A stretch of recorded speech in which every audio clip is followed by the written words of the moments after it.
The universe is not withholding anything from you. It has never held back a single thing. The abundance, the love, the wealth, the peace, the fulfillment, it's all there. All of it. But it waits. It waits not with reluctance, but with a patient knowing. It waits for you not to ask harder or strive more, but to become. The universe is ready. The question is, are you? To say the universe is ready to give you everything is not to say it has something that you lack. No. It is to say that everything you've ever wanted already exists in a finished state.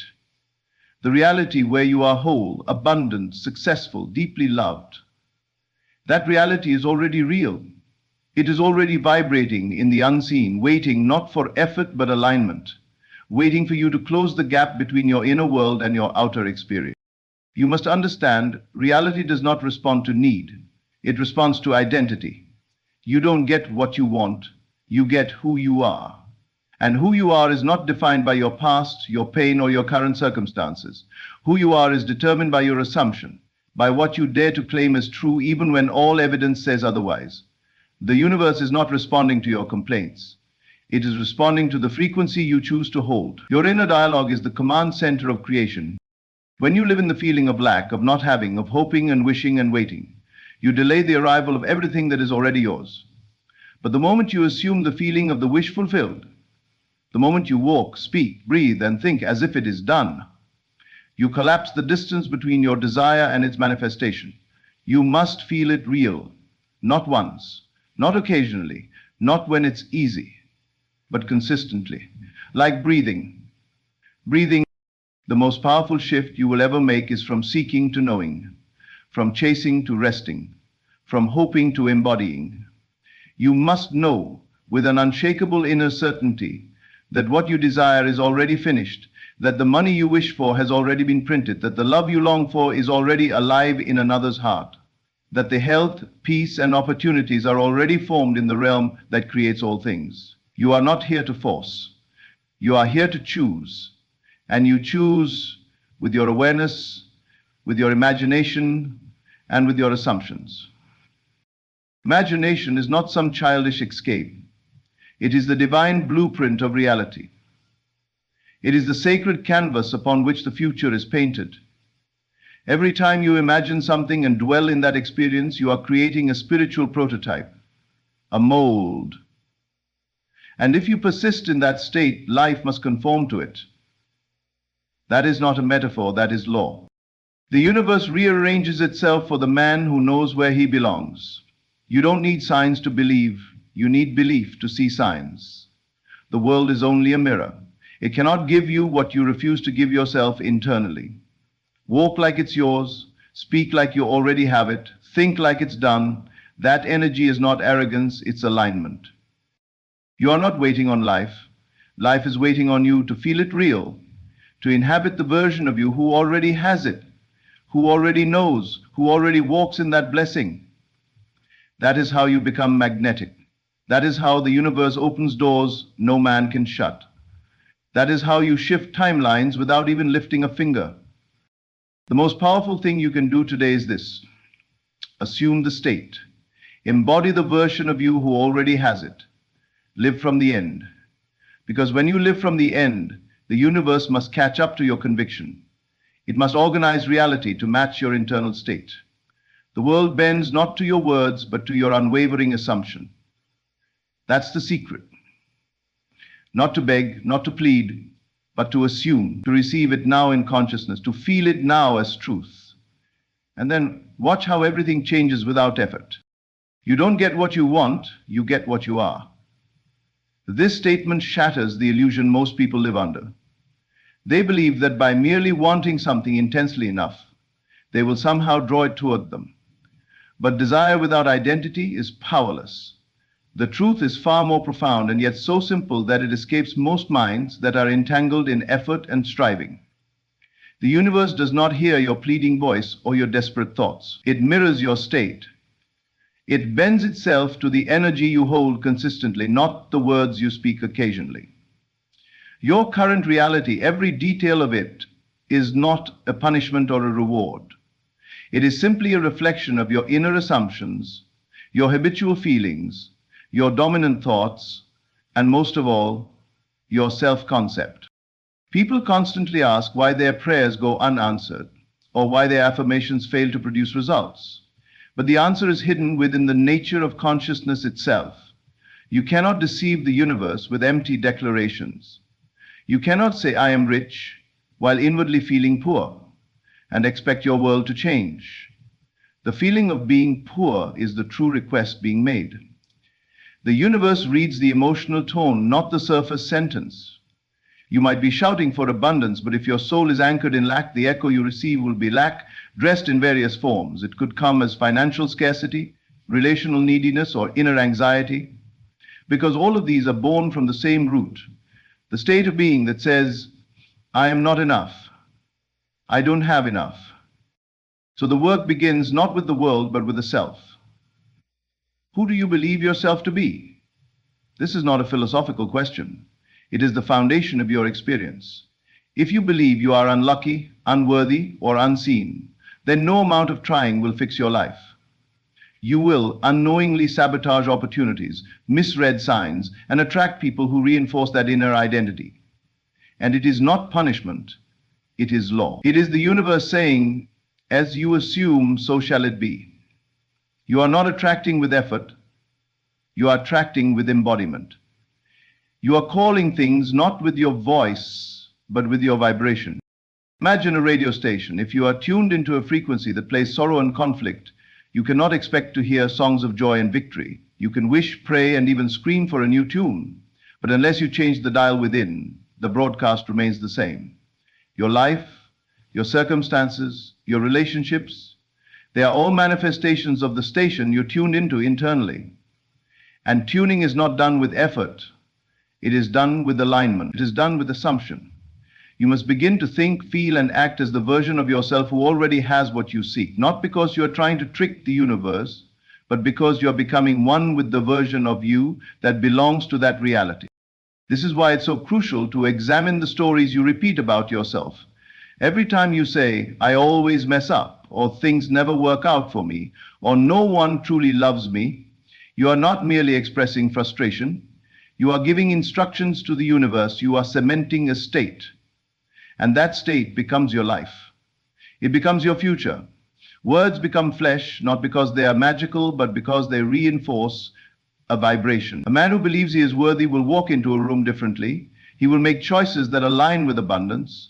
He will say no to things that contradict his worth. And as a result, life bends to reflect that state. The same man, if he believes he is inadequate, will shy away from opportunity, tolerate disrespect, and expect disappointment. And the universe, with perfect neutrality, delivers what he orders through his belief. Your concept of self is the command, not what you say out loud, but what you consistently feel to be true. You could walk through the world chanting affirmations all day long, but if your internal world is filled with doubt, fear, and unworthiness, then your outer world will reflect that chaos. The universe doesn't give based on desire. It gives based on certainty, not arrogance, not entitlement, but deep spiritual knowing. That still place within you that says, "This is who I am, this is what belongs to me." That feeling is the magnet. And so, everything begins with you. If you want to change your life, you don't need to change the world. You need to change your assumption about yourself. That is the core truth most people spend a lifetime avoiding. They change jobs, change relationships, move cities, start new projects, and yet their inner story remains the same. And so they find the same patterns haunting them in new disguises. It is not the world that must shift first. It is the self. This is not about ego. It is not about forcing a fake sense of superiority. It is about uncovering the truth of who you are beneath the conditioning, beneath the voices that told you you're not good enough, beneath the failures that made you doubt your own brilliance. At your core, you are infinite potential. The universe knows this. It waits for you to know it too. When you step into that awareness, not occasionally, but daily, moment by moment, everything changes. You become the cause, not the effect. You stop reacting to life and begin creating it. Because life was never random. It was always responding. So the real work is to ask yourself, what state am I living in right now? Not what you wish, not what you say, but what you feel to be real. Are you walking in lack or abundance, fear or faith, love or unworthiness? And once you become aware of that state, you have a choice, a sacred choice, to shift, to climb into a new identity, not by forcing but by assuming, by imagining yourself already there, by making it so real in your inner world that the outer world has no choice but to match. That's the secret. The transformation of self is the transformation of everything. Because the universe cannot help but reflect the one thing it always listens to: your being, your essence, your assumption. Because you never get what you want, you only ever get who you are. Live from the end, not toward it. This is not just a statement of belief. It is the great secret of manifestation hidden in plain sight. The mistake most people make is to live in pursuit of their desires, to chase their dreams with the assumption that what they want exists somewhere out there, far from their reach. They place their blessings in the future, believing they must work, strive, and struggle their way into alignment with something distant and uncertain. But the truth is entirely different. The end is not out there. It's in you. And it becomes real the moment you dare to live as if it's already done. Living from the end does not mean pretending in a hollow sense. It means dwelling in the feeling of the wish fulfilled with such inner conviction that the outer world begins to obey your inner reality.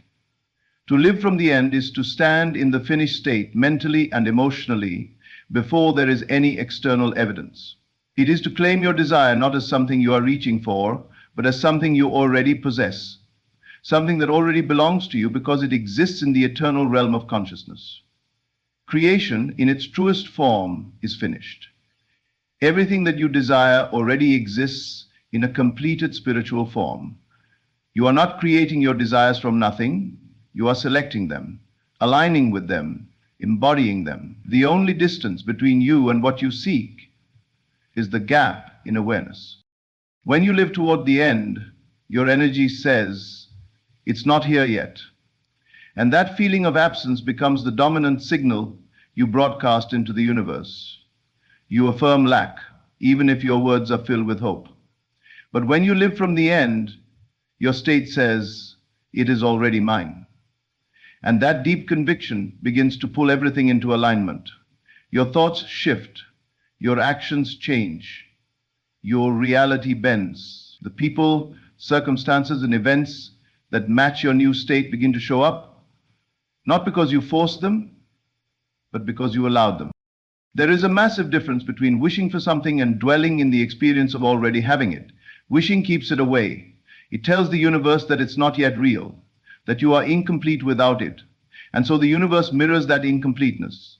But when you close your eyes and enter the feeling of the end, when you walk like the person who already has the answer, when you think from the place of the manifested outcome, you dissolve the illusion of separation. You stop being the seeker and become the possessor. You merge with the reality you desire, and in doing so, you bring it into this dimension. This principle defies the logic of the world. The world teaches you to react to what is, to let circumstances dictate your mood and identity. But this path calls for something higher. It calls for spiritual maturity. It asks you to live beyond appearances, to feel the truth of your desire even when nothing in your world reflects it yet. It asks you to walk in faith, not blind belief, but embodied knowing, to feel the joy of love before the person arrives, to feel the security of wealth before the money hits your account, to feel the health in your body before the diagnosis changes. This is not delusion. This is creation. Think of an actor who steps into a role. They don't just memorize lines. They become the character. They walk, speak, and emote from the perspective of that identity. They allow the role to overtake their current personality until the audience believes it too. This is what you must do with the version of you who already has what you desire. You must become them, not someday, not later, but now. That version of you is already alive within your consciousness, waiting for permission to emerge. When you live from the end, you give it that permission. And once you begin to live from that end, something remarkable happens. the world starts to organize itself differently. You begin to notice things you never saw before, opportunities, connections, and pathways that were previously invisible. You begin to feel an inner peace that is no longer dependent on conditions. You begin to act in ways that are aligned with your new identity. Decisions become clearer, destructive patterns begin to fall away, you no longer chase, you attract. You no longer seek validation, you embody it. Because the end is no longer a place you're trying to reach, it's the place you're living from. Living from the end also means giving up the need to constantly monitor the process. You don't plant a seed and dig it up every day to check if it's growing. You trust the soil, you water it with belief. You keep showing up as if the harvest is certain. The same applies to your desires. When you live from the end, you no longer wonder when it will come or how it will unfold. You know it's already done in consciousness. And that is enough. The moment you assume the end, the universe begins to reflect that state back to you. Not on your timeline, but on divine timing, which is always perfect. This is why discipline of the mind is so vital. Your senses will scream at you that nothing has changed. Your bank account may still look the same. Your relationships may still be broken. Your body may still ache. But none of these things are the final word unless you give them that power. The final word is your assumption. And if your assumption is rooted in the end, if your inner dialogue affirms that you already have it, then reality must yield. It must bend. It must conform. Because the outer world is not the master. It is the servant of your imagination. To live from the end is to walk in the spirit of completion. It is to let your heart beat in harmony with the future you've claimed. It is to no longer argue with appearances, but to rest in the unseen. And in that rest, in that sacred assumption, the world begins to respond. You are not asking for a miracle, you are being the miracle. Because when you live from the end, your life stops becoming a chase for fulfillment and becomes an unfolding of what you already are. You begin to experience what was always yours, not through effort, but through alignment. Not by waiting, but by choosing. Not by force, but by faith. And in that place, the universe is no longer something outside of you. It becomes a mirror, reflecting the end you dared to claim as your beginning. Imagination is not a fleeting thought or a harmless daydream. It is the very fabric of creation, the divine faculty through which reality is shaped and molded. Most people pass through life unaware of the power they hold within their own minds, mistaking imagination for fantasy, treating it as a mere escape rather than the source of their entire experience. But the truth is far more radical and more empowering. Your imagination is the creative center of your world. Everything you have, everything you lack, everything you become, it all begins in that sacred inner space where you see, feel, and believe before the world catches up. To understand imagination as the blueprint of reality is to understand the root of all manifestation. Nothing enters your life unless it first enters your imagination. You may think it was luck, coincidence, hard work, or chance, but look closely. Every great achievement, every fulfilled desire began as an imagined reality in someone's mind. Whether you do this consciously or unconsciously, your imagination is always working, always constructing, always projecting what you accept as true deep within. And the universe, in perfect obedience, arranges itself to reflect those inner pictures with startling precision. The tragedy is that most people use this sacred tool against themselves. They imagine failure. They rehearse rejection. They play out scenarios of loss, betrayal, and unworthiness again and again in their minds. And then they wonder why their lives feel like a reflection of fear and pain. But the truth is, they were imagining all along, just in the wrong direction. They gave their creative power to anxiety, and the world simply complied. The images you hold in your mind, especially when accompanied by strong emotion, are blueprints. You are not daydreaming. You are issuing instructions to the universe. If you can grasp this even for a moment, everything changes. You begin to realize that you are not a passive participant in life. You are its architect. Your inner world is not a private escape. It is the construction site of your future. And the more vividly, the more consistently, the more emotionally you dwell in the feeling of your desired state, the faster reality shifts to accommodate it. You are not hoping that something might happen. You are creating its foundation in the invisible, where all things are born. Think of the imagination as a spiritual womb. You conceive the idea. You nourish it with belief and emotion. You carry it in silence. And then, without fanfare, it manifests. It arrives not as a miracle out of nowhere, but as the visible child of your invisible faith. This is not poetic metaphor. It is spiritual law. Every fulfilled desire is born first in the secret, sacred space of inner knowing.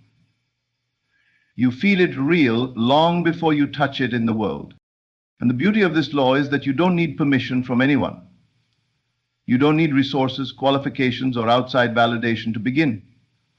The only requirement is your willingness to turn inward and create, to paint scenes on the canvas of your mind so real, so emotionally saturated, that they become more true to you than your present circumstances. That is the secret of those who manifest great things.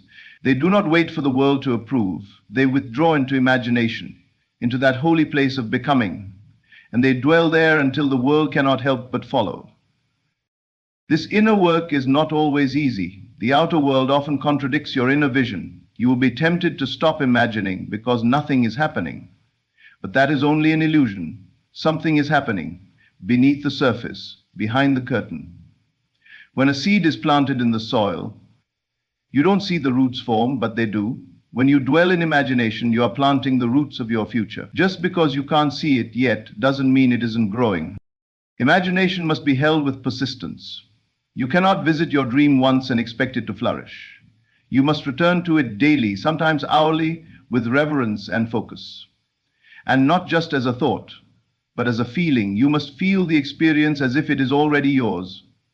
What would you feel if you already had what you desire? That is the emotion you must learn to generate, because that feeling is the signal, the frequency that brings your imagined state into alignment with your physical reality. But it is not just about visualization. It's about dwelling, about entering that state and staying there long enough to rewire your subconscious identity. You don't just want to see the scene.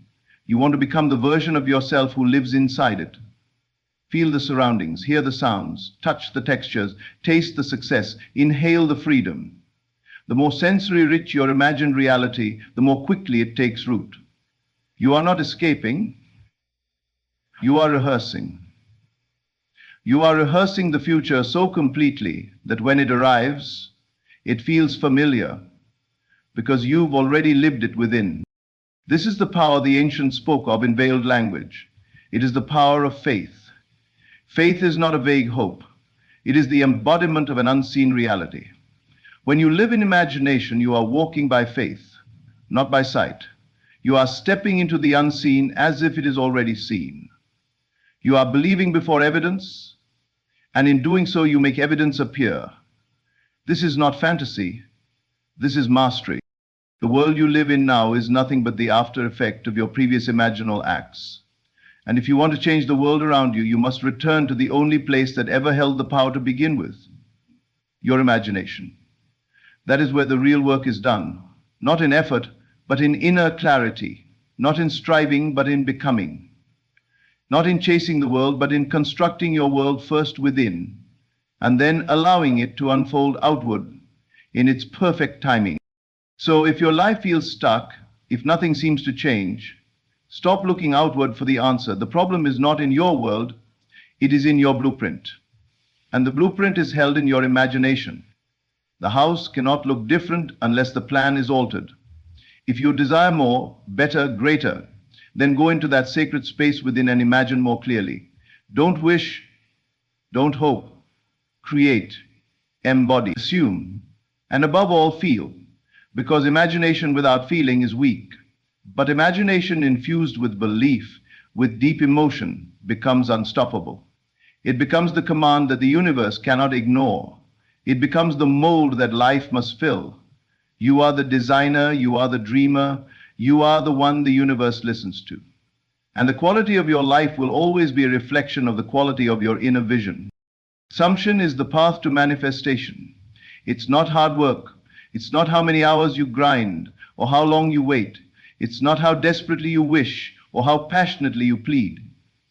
The true power lies in what you assume to be true about yourself, about your life, about what is already yours. Assumption is the silent architect of reality. It works beneath the surface, shaping every experience, attracting every person, arranging every event to match the internal truth you have accepted without question. It doesn't matter whether you shout it out loud or keep it locked inside your soul. If you assume it as your truth, the world must comply. And this is where most people miss the mark. They wait for signs, for proof, for validation before they dare to believe. But that's not how creation works. You don't wait for evidence, you become the evidence. You don't need to see it to believe it, you believe it so you can see it. And belief in its most potent form is assumption. It is the quiet conviction that says, this is who I am. This is already mine. Not someday. Not when circumstances align. Now. The moment you assume something with emotional certainty, you begin to collapse the space between desire and reality. It's no longer something far away. It's here, in your spirit, shaping your actions, shifting your energy, altering your trajectory in ways you cannot fully grasp. Yet, you have assumed many things in your life, often without realizing it. You've assumed failure, you've assumed rejection, you've assumed being overlooked, underestimated, unloved. And every time you did, the world responded in kind. You thought life was punishing you, but it was only reflecting your internal decree. Your assumptions are not neutral, they are creative forces. They are seeds planted in the soil of consciousness. And consciousness, being infinitely fertile, produces whatever you plant, without judgment, without hesitation. Whether you assume greatness or smallness, abundance or lack, joy or misery, life has no choice but to reflect it back. This is why assumption must be treated with reverence. It is not a tool to be used carelessly. Every thought you let harden into belief becomes the lens through which the world is shaped.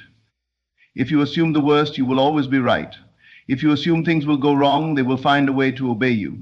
But if you assume success, love, peace, healing, then even in the midst of chaos, life will begin to bend toward your faith. It may not happen all at once, but it will begin quietly and faithfully to reorganize itself around your assumption. The reason assumption is so powerful is because it bypasses effort. It works in the unseen. It is not a loud, anxious demand. It is a settled state of being. You don't have to force anything when you assume it's already yours. You don't chase. You don't panic. You don't plead with life to give you something. You simply are the one who already has it. That energy is irresistible. It draws things to you. It magnetizes outcomes and makes others respond to you differently. Because even if they don't consciously understand it, they feel the shift in your presence. You no longer vibrate with lack. You vibrate with certainty. To assume is to take the final step in the spiritual journey from desire to fulfillment. Desire begins the process, but assumption completes it. It transforms you from a beggar of reality into a master of reality. You no longer ask life to treat you well. You assume that it already does. You no longer wonder if you're worthy. You assume your worth is unquestionable. And in that quiet inner confidence, the world loses its power to control you. You begin to shape it from within, not react to it from without. Think of the difference between a person who hopes and a person who assumes. The one who hopes says, I wish it will happen. But behind that wish is doubt, fear, and instability. The one who assumes says, it is already done. They move differently. They speak with quiet authority. They carry an energy that changes rooms. And over time, they attract realities that match the identity they've chosen, not by striving, but by being. Assumption must be consistent. It cannot be a momentary burst of faith followed by hours of worry. That's not how this works. You must live in the state of the assumption, day after day, even when the world appears unchanged. Especially when the world appears unchanged. Because that's the test. That's when most people quit. They say, I assumed it yesterday, but nothing happened, and so they go back to doubt and the manifestation dissolves. But the one who continues to assume, who walks in the fulfillment of their desire even when everything says otherwise, that person is the one who bends reality. It is not always easy. You'll be tempted to question yourself. You'll be tempted to look at the evidence around you and let it talk you out of your assumption. But that's when you must remember, the outer world is old news. It's just a reflection of your past assumptions. If you want the future to look different, hold your assumption until it takes root. Water it with emotion. Protect it from the weeds of fear and doubt. Nurture it with repetition and inner silence. And when the time is right, it will emerge. Not because you forced it, but because you became it. There is no need to explain your assumption to others. In fact, it's better if you don't. People who are bound by the visible will try to drag you back into doubt. They'll call you delusional, unrealistic, naive, but let them talk. You are not here to live by consensus. You are here to create from consciousness. You are here to walk by inner knowing, not outer approval. Let them see your reality after it manifests. Let your assumption speak for itself when it becomes flesh. Until then, walk in silence, walk in faith. Walk in the energy of what is already yours. Assume the identity that matches your desire. If you want love, assume you are already deeply loved. If you want abundance, assume you are already prosperous. If you want healing, assume your body is already whole. It may feel strange at first, like you're lying to yourself, but you're not. You are correcting the lie you've lived under. You are replacing the false identity that was formed in fear with the truth that was always buried inside you. You are not trying to convince the world. You are trying to remind your soul. Every time you assume your highest truth, the universe takes note. Not in some distant place, but here, in the very fabric of reality. It begins to reorganize, to shift, to create new pathways and possibilities that align with your new state. And often the changes begin subtly. A new opportunity, a sudden insight, a chance encounter. But over time, they compound. The external world begins to resemble the inner one. And when people ask how you did it, you won't need to explain. You'll simply know it was assumption. Quiet, unwavering, sacred assumption. That was the path. That was the power. That was the truth all along. You must receive it in consciousness before you ever see it in life. That's the law. That's the principle. That's the pattern behind every miracle, every shift, every manifestation. And yet, most people try to reverse this law. They want to see the evidence first. They want the money to appear, the person to love them, the opportunity to knock on their door before they dare to believe it's real. But life does not work that way. The outer world is the effect. The inner world is the cause. Until you accept your desire as real within, the external world cannot reflect it back to you. The gate to manifestation doesn't open when the world agrees. It opens when your consciousness accepts. Receiving is not waiting. It is not hoping. It is not a desperate plea sent into the silence. It is a sacred alignment with what already exists. Everything you want is already finished in the unseen. The wealth, the love, the healing, the opportunity, they are already formed in the eternal realm of possibility. They are not being created when you ask. They are already created the moment you imagine them, and the moment you receive them internally, fully, without doubt or hesitation, you create the bridge through which they move from the unseen into the seen. But this receiving must be whole. It cannot be partial. It cannot be conditional. You cannot say, I'll believe I have it if I see a sign, or I'll feel abundant once my bank account changes. That's not receiving.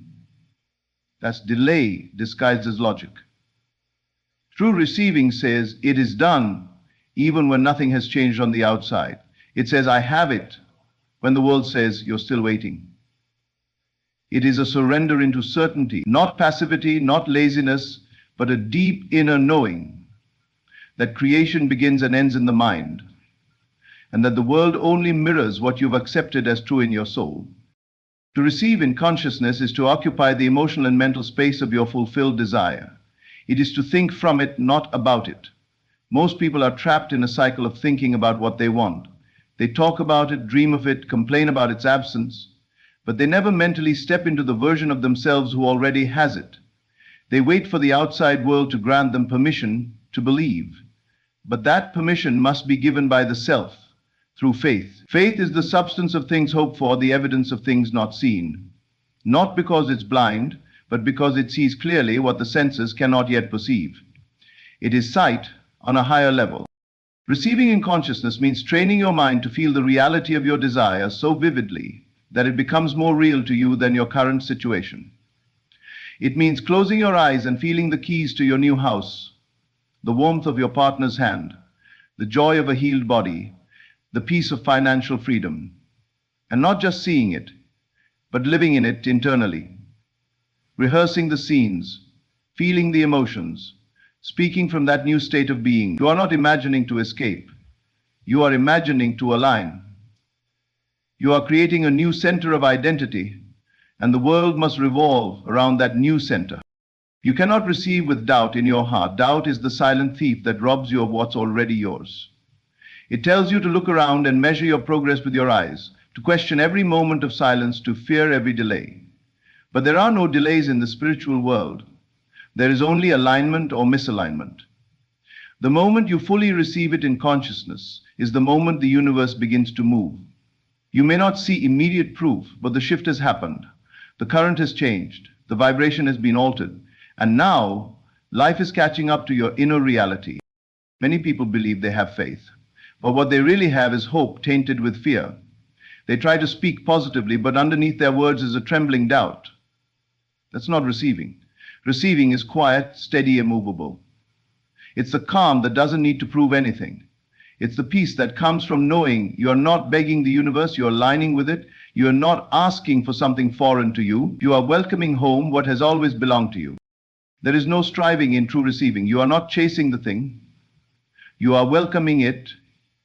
You are allowing it to come because you already see yourself as the person who holds it. The energy of striving pushes things away. It says, I don't have it yet, but the energy of receiving says it's already mine, and that shift in energy changes everything.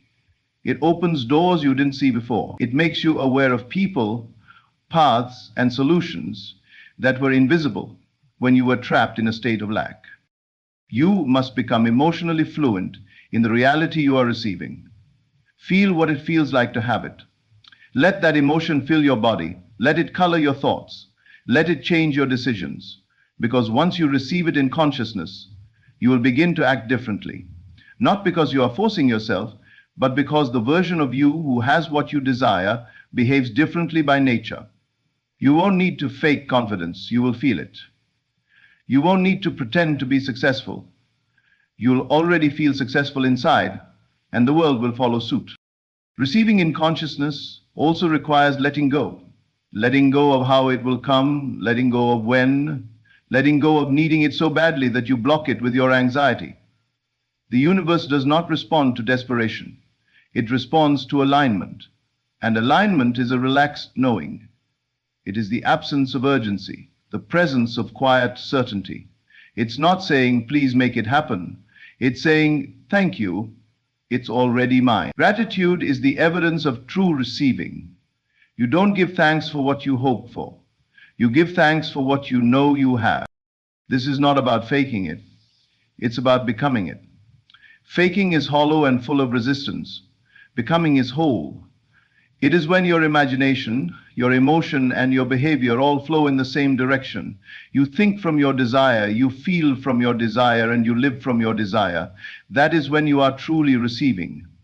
That is when the gate opens. That is when life begins to respond in ways that seem magical, but they are not magic. They are a law. And the greatest part is this: no one can stop you from receiving in consciousness. No circumstance is strong enough to block what you've already accepted within. No rejection, no delay, no mistake can overrule your inner decision.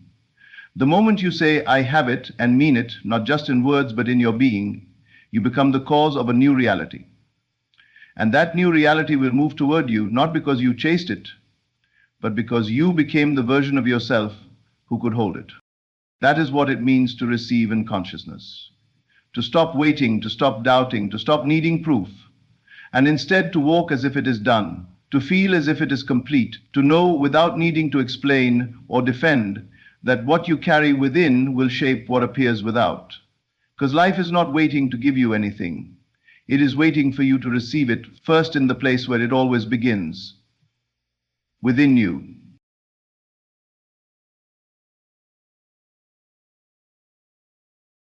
You must learn to dwell in the feeling of the wish fulfilled, not as something to come, not as something far away, but as a state that already is. You do not wait for the outer world to give you permission to feel rich, loved, successful, or healed. You assume the feeling now, within. That is the secret. You walk, breathe, and speak from the place of already having. To act as though you have everything is not about pretense or arrogance. It is about alignment. When you align your inner world with your desire, the outer world reflects it back. You are not deceiving yourself. You are stepping into the truth that imagination creates reality. The world outside is only a mirror, and the reflection changes when your inner state does. You carry yourself with quiet confidence, not because someone told you to, but because you know that the feeling within is what truly matters. You don't have to tell others what you're doing. You don't even need them to understand. You simply live from the end. You move as one who already is, already has, already knows. Your actions, your tone, your choices, they all arise from this inner certainty. You might not see it with your eyes yet, but you feel it in your soul. That feeling is more real than what your senses report. Your senses are delayed, they catch up later. The unseen is not less real, it is the cause. So when you imagine something beautiful and claim it as yours, you are acting from the highest law of creation. Speak as though your prayers are answered. Think as if your dream is ordinary reality. Give thanks for it, not in hope, but in knowing. Gratitude becomes your natural expression, not for what's coming, but for what already is. You live each day with the assurance that the world is bending to the shape of your imagination. This is not pretending in the usual sense. It is assuming your rightful place. You don't look at your bank account to determine if you are prosperous. You don't look at your relationship status to decide if you are loved. You look within, and you claim the state you desire as your own. That claiming is not passive. It is the seed that shapes tomorrow. So carry yourself as one who has already received the blessing, not in haste, not in desperation, but in quiet assurance. The world cannot help but respond to your inner conviction. The law is simple. Assume the state, and let life arrange itself around it. Feel it now, live it now, and all things shall be added unto you. To live in the feeling of the wish fulfilled is to bring the future into the present, emotionally, mentally, and spiritually. It is not about wishing or hoping for a better tomorrow. It is about claiming that tomorrow as a fact right now within your own consciousness. When you close your eyes and dwell in imagination, you are not merely daydreaming. You are engaging in the creative act that sets the tone of your reality. And this is where everything begins. You must not approach this as a technique to get something, but as a way of being. You embody the state of already having what you desire, and you allow yourself to feel the peace, joy, and certainty that comes with that fulfillment. The world outside may still look the same, but you no longer respond to it from lack. You respond from completion. The feeling is everything. It is the bridge between your inner world and the physical manifestation. When you allow yourself to feel rich or loved or healed, even if nothing has changed externally, you are planting the seed in consciousness. That seed, once impressed deeply enough with feeling, must express itself in form. You don't need to figure out how it will happen. The outer world takes care of the how. Your job is to remain loyal to the inner state. This is not about fooling yourself. This is about entering the state so fully that the outer conditions no longer dominate your belief system. You no longer say, I will be or I hope to be. You say, I am. This I am is sacred. It is the center of your being. Whatever you attach to it becomes your reality. So when you say, I am successful, and you feel it deeply, the subconscious mind takes that as truth. It doesn't question whether it's visible yet. It only responds to the feeling. The feeling is the prayer. The feeling is the claim. You must persist in that feeling, even when everything outside contradicts it. That's where true power lies. not in reacting to life, but in consciously choosing your inner state, regardless of what life appears to be. Think of the feeling of already having what you want. Imagine waking up in your dream home or hearing the voice of the person you love telling you they adore you. Imagine the satisfaction of a goal achieved, the relaxation of knowing everything is in place. Don't just think it, feel it. Let it saturate you so deeply that it becomes more real than the current facts. The current facts are old. They are echoes of former thoughts. They do not define you unless you continue to give them your emotional allegiance. To live in the feeling of the wish fulfilled means you begin to withdraw your energy from doubt, worry, and waiting. You stop asking when will it come and instead affirm it is already mine. This is not a game of timing, it's a shift of identity. You step into the version of yourself who already lives the life you desire. You speak differently. You carry yourself differently. You let go of seeking and begin enjoying. Even in the quiet moments of your day, you dwell in that feeling. You cultivate it like a sacred garden. That feeling becomes your dwelling place, your home, your sanctuary. No one else needs to understand what you're doing. This is not about outward performance. You don't have to explain yourself. The shift happens in silence. In the privacy of your own being, you close your eyes and see what you choose to see. You hear what you long to hear. You feel what you most want to feel. And you do it now, not tomorrow, not when the bank account changes or the person calls you, but now. The more often you return to that inner state, the more natural it becomes. It begins to replace the old patterns of lack and fear. It becomes your new emotional home. And that's when things begin to shift. But even before they do, you will find peace. Because to live in the feeling of the wish fulfilled is to take possession of your own consciousness. You are no longer at the mercy of the world. You are no longer trying to manipulate circumstances. You are claiming your divine inheritance through imagination and feeling. You understand that the world is a reflection, not a cause. You stop chasing shadows and instead go straight to the source, your own awareness. You don't force things to happen. You rest in the knowing that they already have. You learn to trust the invisible. You become more intimate with the feeling than with the facts. You begin to prioritize your inner world. When doubts come, as they will, you gently return to the feeling. You remind yourself that you are not asking for something, you are assuming it is done. And in that assumption, in that sacred act of feeling, creation begins. The world molds itself to your inner image. The opportunities arise, the right people appear, and the outer world begins to echo the inner one. But you don't do it for the result, you do it because it is who you are now. Living in the feeling of the wish fulfilled becomes a daily practice. It becomes your way of seeing the world. You look at life through the lens of already having, already being, already knowing. You realize that your power lies not in controlling others or external events, but in mastering your own emotional atmosphere. When you feel the joy of fulfillment, the world cannot help but reflect it. And so you return to the feeling again and again, not to get something, but to remember who you truly are. To act from your desire instead of toward it is to move from the inner conviction that what you seek is already yours. It is a radical shift from striving to being, from chasing to expressing. This shift does not require that the physical evidence be present. It only requires your decision to identify with the state you long for. You no longer try to become, you are. You no longer reach for your dream, you live from it. The world may still look unchanged, but your inner position is entirely new. You're not hoping to be successful. You're thinking, speaking, and choosing as one who already is. This state of being is the key. When you act from the end, you're not driven by lack, you're moved by fulfillment. The distinction is subtle but powerful. When you act toward your desire, you keep it in the future. You confirm to your subconscious that it's something distant, separate, and not yet yours. Every effort to get it reinforces the belief that you do not have it now.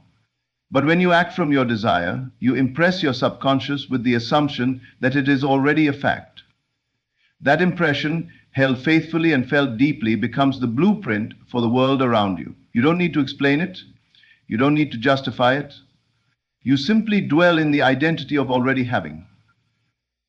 And your behavior begins to naturally flow from that identity. Your thoughts become clear and confident. Your speech reflects certainty instead of need. Your posture, your choices, your rhythm all begin to align with the state you've claimed. It's not about pretending or faking. It's about embodying a truth that the outer world has not yet caught up with. But you do not wait for proof. You are the proof. The way you carry yourself becomes evidence of the unseen reality you've accepted within. And this inner posture shapes the outer world in time. When you act from your desire, your energy shifts. You're no longer moved by desperation or longing. You're no longer asking for permission to dream. You are already living the dream internally. And because the subconscious does not know the difference between what is vividly imagined and what is physically real, it accepts your inner assumption as truth. That truth begins to organize your environment to match it. Opportunities you could not plan for arise. People are drawn to you in ways you could never script. But none of that surprises you because you've already lived it within.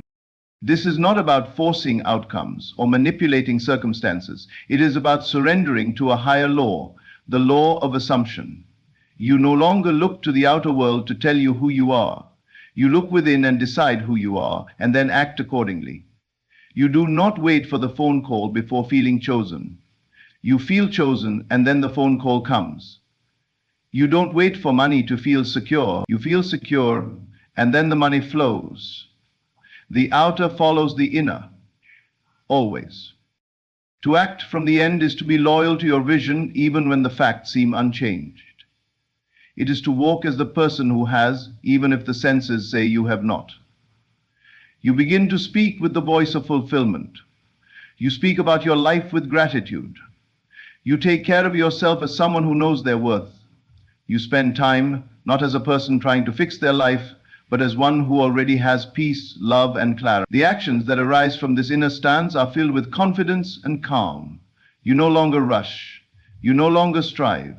You create with quiet authority. People around you may not understand this shift, and that's okay. You're not seeking approval. You're living from truth, and truth needs no validation. When you act from the end, you let go of worry. You release attachment. You no longer ask, will this happen? You already know it has happened in the unseen. That knowing becomes your anchor. You return to it in your thoughts. You rehearse it in your imagination. And when you act in the world, your steps are guided by that inner alignment. This changes how you approach everything. You don't go to a job interview trying to impress. You go as one who already belongs. You don't seek love by proving your worth. You radiate love because you already feel complete. You don't chase validation. You are validation in motion. The actions you take are not designed to get. They are expressions of what you already are.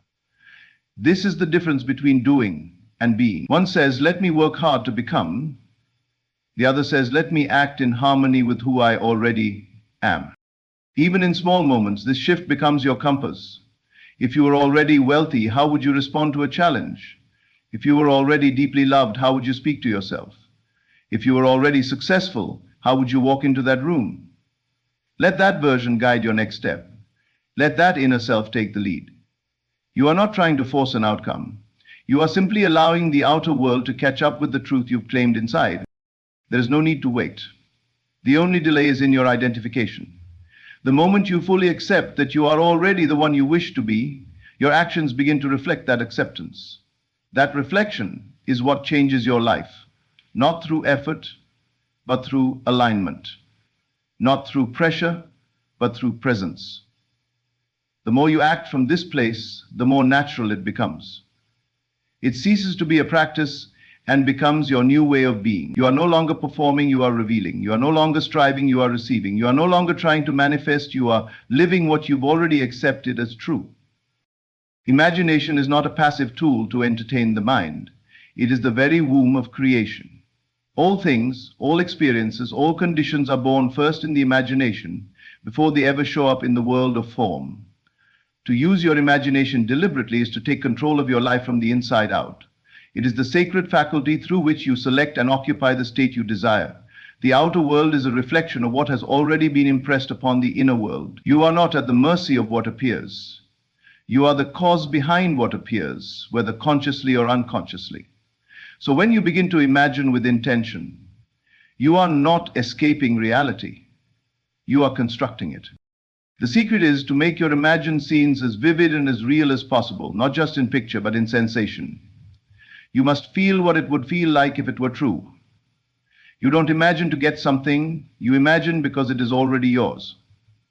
The moment you see yourself in possession of your desire in imagination, and you feel the thrill of it as if it were already done, you have activated the power that brings it into physical expression. Imagination fused with feeling becomes the channel through which the unseen becomes seen. It is through this inner act that you give life to your desired state.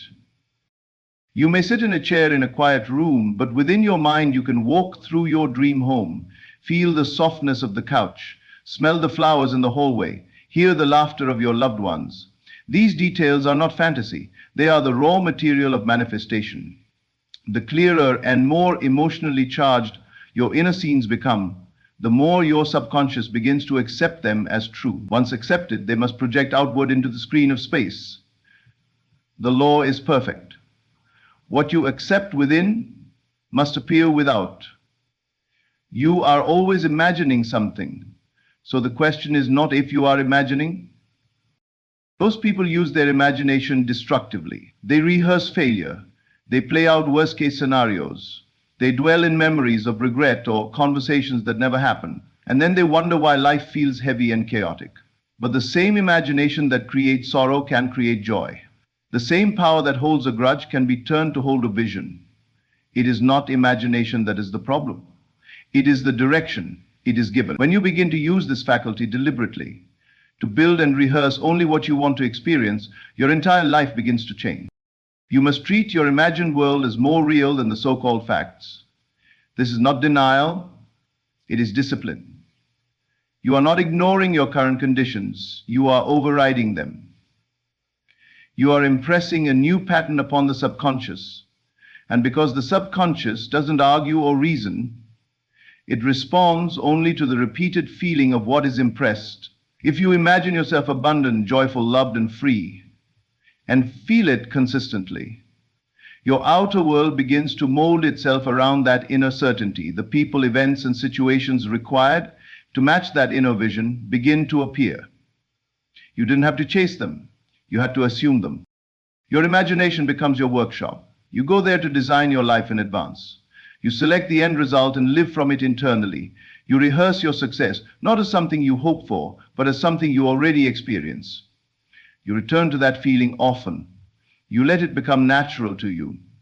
Even when the world tells you it isn't so, you continue to imagine that it is. Not with strain, but with quiet conviction. Not with desperation, but with assurance. And that assumption, carried faithfully, births a new reality. You do not need anyone's permission to imagine. You don't need approval, credentials, or evidence. You simply need to close your eyes and claim your desire as if it were already fulfilled. You don't wait for the conditions to be right. You create the conditions through your inner attention. You are never too late. You are never too far behind.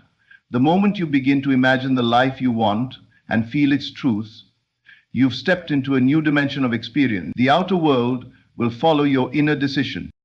Many are waiting for something outside to change so they can finally feel the way they want to feel. But the truth is, the feeling must come first. You do not feel successful because you succeed. You succeed because you feel successful. You do not feel loved because someone loves you. You are loved because you have accepted love within. Imagination is the gateway through which these states are planted. Once planted, they grow. The harvest is inevitable. You only need to be faithful to the vision. Return to it again and again. Let it become more familiar than your doubts. The beauty of imagination is that it is limitless. You can revise past experiences to remove their power. You can construct future scenes to align with your deepest desires. You can transform your present moment simply by changing your inner atmosphere. You may not be able to control people or events directly, but you can control your inner state, and your inner state controls your experience. The outer world is not fixed. It is fluid. It rearranges itself to match the assumptions you carry most consistently. Even if the world tells you that your dream is impossible, you do not need to argue. You simply persist in seeing it within. You walk, talk, think, and feel from that place until it becomes your new reality. And when it does, you will not be surprised, because you will have lived it long before it arrived. You will know that it was never a matter of time, but of alignment. The moment you imagined it clearly and felt it deeply, the process began. And though the world may take time to catch up, the truth was established the moment you claimed it. The words you speak, whether aloud or within the silence of your own mind, carry a vibration. They are not just sounds or passing thoughts, they are creative acts. Every time you say, I am, you are planting a seed. And what follows those two words will grow into the experience of your life. To speak as though you already have what you desire is not delusion, it is alignment. You are aligning your inner speech with the state you wish to occupy. The words you choose become the building blocks of your world. And when they are saturated with belief and feeling, they take root in your subconscious and manifest in the external world. Most people speak from their present circumstances.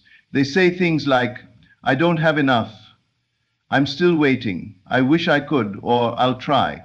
These statements, though seemingly harmless, are confessions of limitation. They reinforce the very conditions one wishes to change. The subconscious does not judge whether something is good or bad, true or false.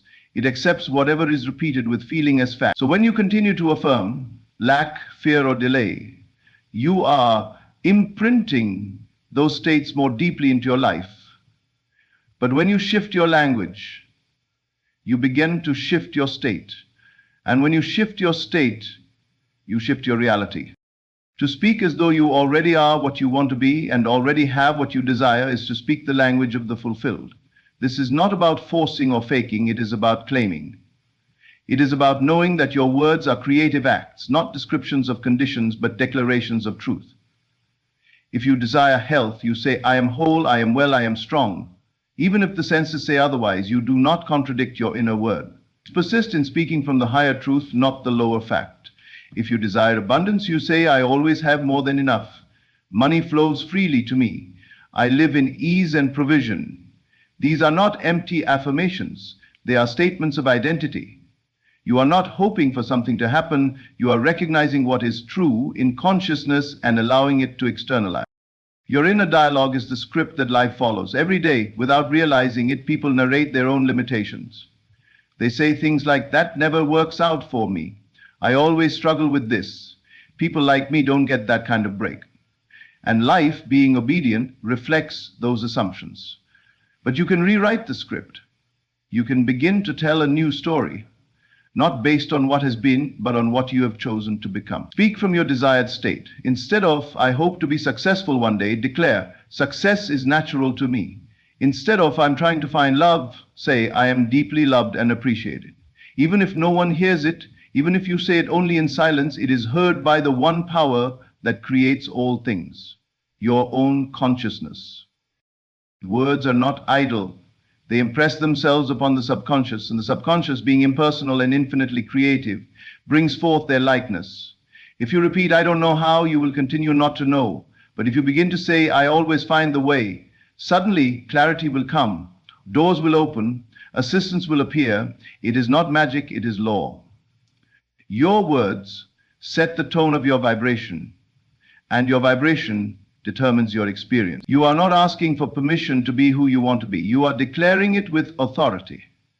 And the more you do it, the more natural it becomes. Consistency matters. It is not enough to speak your truth once and then return to doubt. Repetition impresses. Just as a drop of water can wear away stone, your persistent inner speech carves a new reality. Speak the words of your fulfilled self over and over, especially in the quiet moments. Let them be the background music of your mind. When fear tries to speak louder, gently return to your chosen truth. When the world tempts you to talk about lack or worry, return inward and say, that may be what appears, but I know who I am. I am safe. I am supported. I am thriving. You are never too far from your desire. It is not distance that keeps it away. It is contradiction. When your words match your wish and your feelings match your words, you are in alignment. And in alignment, everything you need is drawn to you. You don't chase the dream, you speak it into being. You don't beg for change. You become the change in language, in tone, in posture. Every cell in your body begins to respond to the new vibration. The people around you begin to respond. Circumstances begin to shift. It all begins with how you speak about yourself, to yourself, and about your life. Even when no one else believes, you believe. Even when the facts say otherwise, you continue to declare the truth of your desire fulfilled. That is the essence of faith. Not waiting to see, but choosing to speak as if you've already seen. And in doing so, you cause the unseen to become seen. There is no limit to what you can declare. There is no ceiling on the transformation that can unfold when your words carry conviction. You don't have to know how it will happen. You only need to keep speaking from the end, and life will rearrange itself to match your word. You are not weak. You are not at the mercy of chance. You are not powerless. You are the voice of the creative force in your world. What you say with belief becomes. What you affirm consistently becomes your foundation. It may not happen overnight. It may not unfold in the way your mind expects, but it will happen. Because the universe is responsive and your inner word is the command. Choose your words with care. Speak as one who knows the truth, not one who is waiting for it. Declare your identity, not your circumstance. Speak the language of the finished work. Speak from wholeness, from abundance, from love, from peace. Speak from the place where all is already well. You are never waiting for something to happen. You are only ever awakening to what already is. The great illusion is time, the sense that there is a delay between who you are and who you want to be, between what you have and what you desire. But what you seek is already present within you in potential. It exists now, not in the distant future, not as a reward for effort, but as a state of being waiting to be claimed. The key is not to wait, but to feel that you already have what you desire and to live from that place. There is no power in longing. Longing affirms separation. Power lies in assuming the feeling that the desire is already yours and that your world is merely catching up with your inner conviction. When you dwell in a state of "I'm still waiting," you unconsciously affirm that you do not yet have. And the law of consciousness mirrors back what you affirm. You see, the subconscious mind doesn't respond to time. It doesn't understand future tense. It only knows now. Whatever you feel to be true now is what it accepts and expresses. So if you feel that you are still hoping, still searching, still preparing, that is exactly what will be prolonged. But when you feel that you are already in possession of the thing desired, regardless of outer evidence, you shift your inner state, and life responds to that shift with precision. You are the only gatekeeper of your reality. No one outside of you decides when your desire will manifest. It is not a matter of deserving more or working harder or proving yourself. It is a matter of identity. Who do you believe you are? What state do you occupy in consciousness? Are you someone who has or someone who waits? This distinction, though subtle, is everything. The person who waits never arrives, but the person who has, they begin to notice subtle changes in their world. People, events, and circumstances start to reflect back their inner shift. The bridge of incidents unfolds naturally, sometimes miraculously, because you are no longer reaching, you are receiving. Feeling is the secret. You must not simply say the words, but allow the feeling of fulfillment to saturate your being. Not a desperate wanting, but a gentle knowing, a peaceful confidence that you are already where you're meant to be. You do not pretend, you do not force, you rest in the assumption. You carry yourself with the posture of one who already possesses the treasure.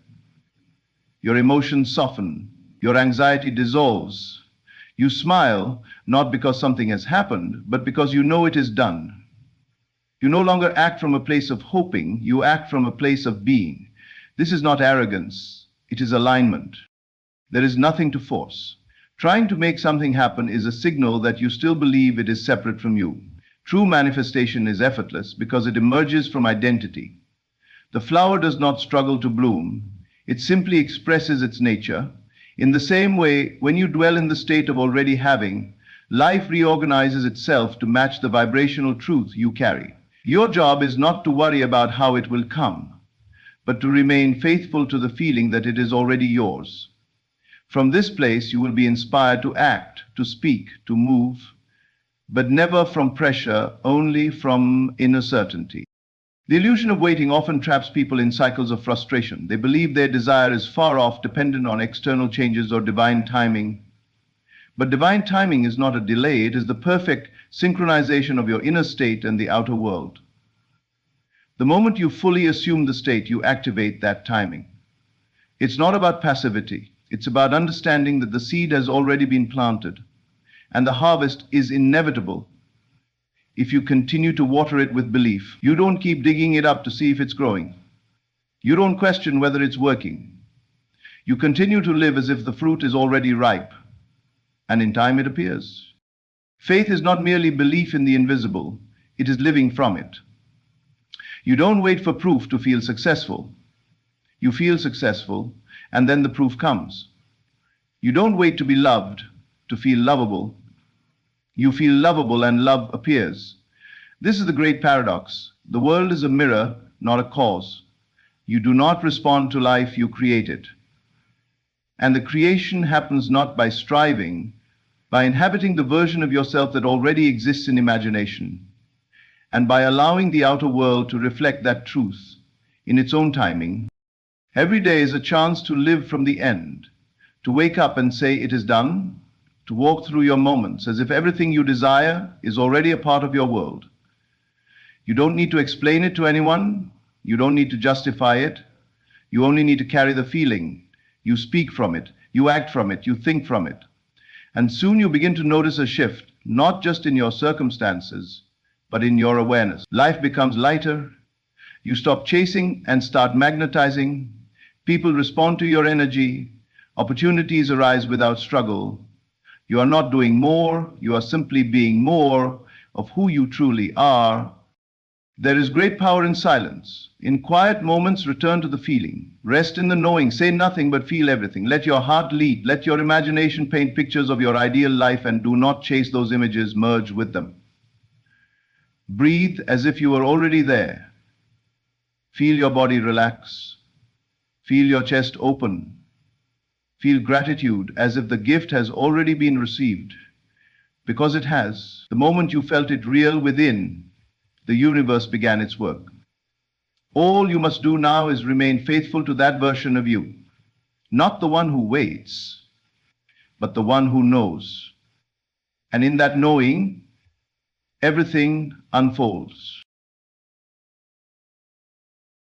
Before the world turns silent and your body surrenders to rest, there is a sacred moment, often unnoticed, often wasted, where the veil between what is and what can be grows thinnest. This moment, just before sleep, is not ordinary. It is holy. It is the doorway to your inner kingdom. And in that stillness, when your conscious mind loosens its grip and the subconscious begins to emerge, the universe waits, not to judge, not to deny, but to respond. You see, the universe is not a distant force, cold and unfeeling. It is a mirror, vibrant, intelligent, and intimately responsive to the vibration of your inner world. And your inner world is most potent in the quiet hour before sleep. That is when your imagination whispers its clearest song. That is when the seeds of desire can fall softly into the fertile soil of the subconscious, ready to grow in ways unseen. But many lie down with worry. Many close their eyes, rehearsing pain, disappointment, and the bitter echo of unmet hopes. They do not ask the universe, they beg their burdens to stay. They do not enter the night with power, they enter it with panic. And so they create more of what they fear, not realizing that every thought, every image, every inner word before sleep is a command issued to the infinite. You do not have to fall into that pattern. Instead, take that final moment and shape it. Mold it like clay between your fingers. Ask not with desperation, but with the calm certainty of one who knows they are heard. Before you drift into unconsciousness, declare what you choose to experience. Picture it, feel it, live it, even if only in imagination, because the universe responds not to begging, but to belief. What do you want? Ask yourself. Not with clenched fists, but with an open heart. Is it love you seek? Then lie still and feel the warmth of it radiate through your body as if it were already yours. Speak not to the absence of it, but to the reality of it being near. Do you seek abundance? Then do not sleep in the posture of lack. Instead, breathe as one who already possesses what they once chased. Let that breath be rich with gratitude, as if your soul already feasts on the answer. This is not fantasy, this is creation. What you impress upon your mind in that delicate in-between state will rise again, dressed in form and circumstance. You must dare to believe that your inner world has power, that your assumptions are not passive thoughts but living blueprints, and that when you rest, the universe begins to build from them. So tonight, as your head touches the pillow, ask, not out of need, but from knowing. See the picture clearly. Hear the words as if spoken by someone you love. Feel the joy, the freedom, the peace, as if it were already so. Let your body sink not just into the mattress, but into the feeling of fulfillment. For the subconscious accepts what is felt with sincerity. It does not question how or when, it simply takes the imprint and calls the universe to shape it. Do not fall asleep in fear. Do not rehearse rejection, failure, or doubt. Do not replay the story of wounds that never closed. Let those fade with the day. Instead, ask with vision. Ask with inner certainty. Ask with the quiet, powerful assumption that what you seek is already seeking you. The world outside is a reflection, but the world within is the source. As you sleep, you return to the workshop of the soul, the silent chamber where thoughts become things and images become experiences.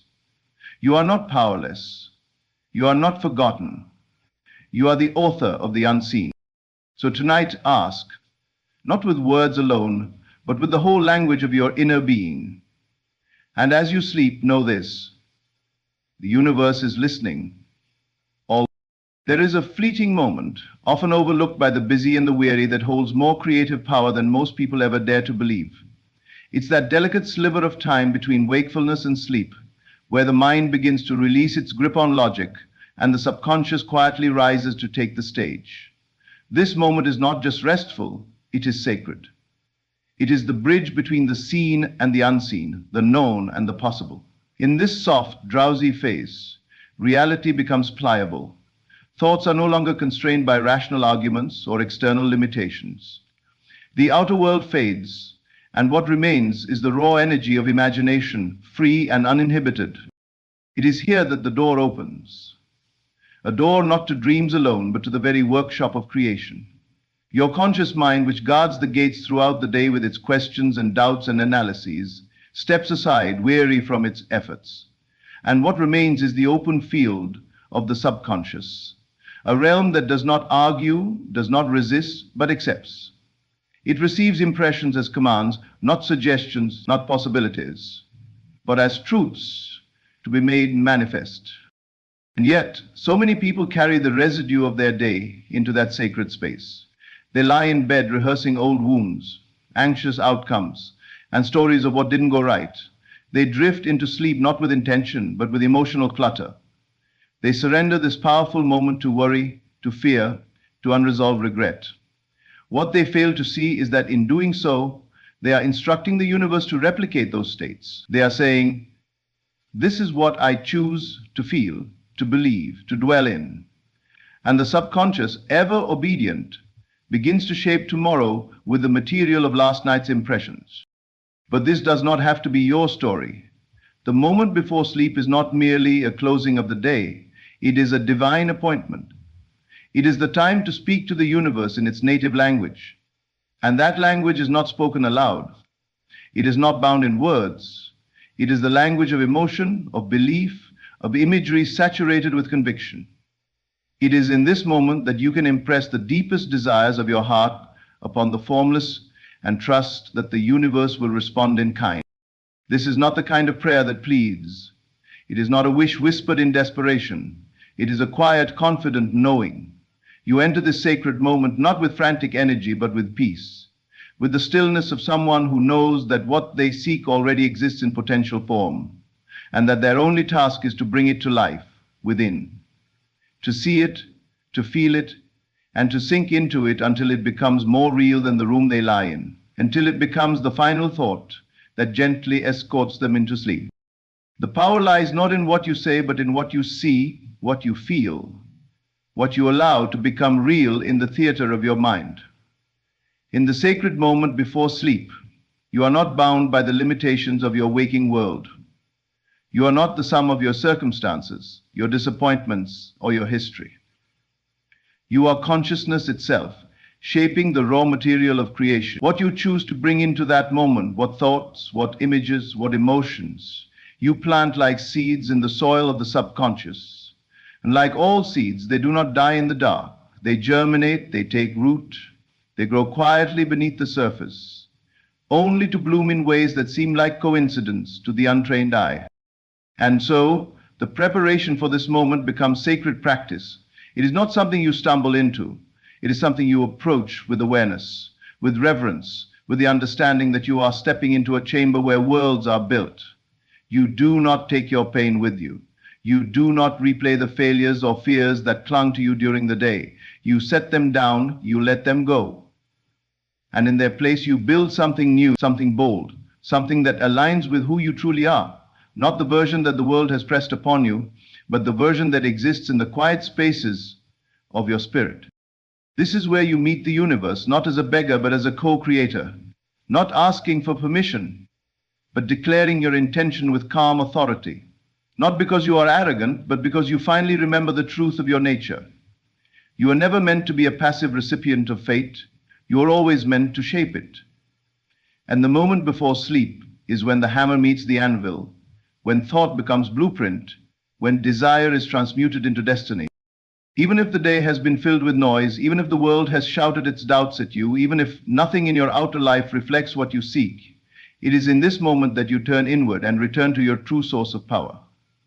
You strip away the noise, the doubt, the disappointment, and you find stillness. From that stillness, you create. You enter that sacred space with one image, one feeling, one inner knowing, and you dwell in it. Not for hours, but long enough to feel it take root. Long enough for your breath to align with its rhythm. Long enough for your entire being to sink into the comfort of it being already done. This is how you ask the universe before sleep. You do not simply make a request. You become the answer. You carry into sleep the identity of the person who already has what they asked for. You fall asleep not hoping for the dream, but living it, if only in the invisible world of your inner chamber. And in doing so, you hand over to the universe a clear picture, a blueprint carved with feeling. And the universe, faithful and precise, responds. Not immediately, perhaps, but certainly, because it always responds, not to noise, not to begging, but to belief, wrapped in emotion, whispered in the final moments before surrendering to rest. When the eyes begin to close and the mind loosens its hold on the external world, a doorway opens. This doorway does not lead to sleep alone, but to the depths of creation. Here, in this fragile moment between the conscious and the subconscious, your imagination takes the reins. What you place into this quiet space is not forgotten. It is recorded, absorbed, and acted upon by the unseen intelligence that governs the workings of reality. And what it responds to is not your words, not your logic, not your analysis, but your feeling. The emotion you carry into sleep becomes the instruction. The feeling you embody becomes the code the universe uses to build your future. If you wish to ask the universe, then you must go beyond words. You must live in your imagination, the very thing you seek. Desire alone is not enough. Desire without assumption is like a flame without fuel. It flickers but does not burn.